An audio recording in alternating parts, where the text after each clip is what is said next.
పుస్తకంలో వచ్చి నాకు బాగా నచ్చిన కవిత ఒకటి మీకు చదివి వినిపిస్తాను.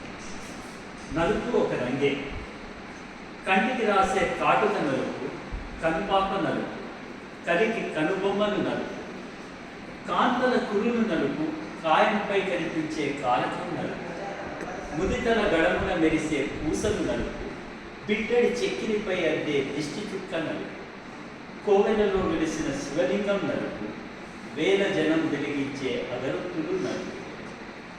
కవితల్లో కథల్లో కార్ముకులు వాడుకే, వీణుల కింపుగా పాడే కోయిల నలుపే, చుట్టమొచ్చాడని పలికే కాకి నలుపే.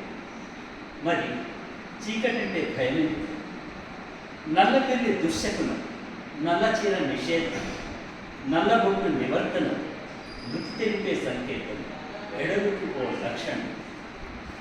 వలపు వగపుల మధ్య అనుపు అనీహల మధ్య కలవరపడనేమో ఈ వన్య.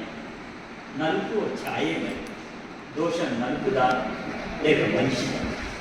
ఇదండి నలుపు ఒక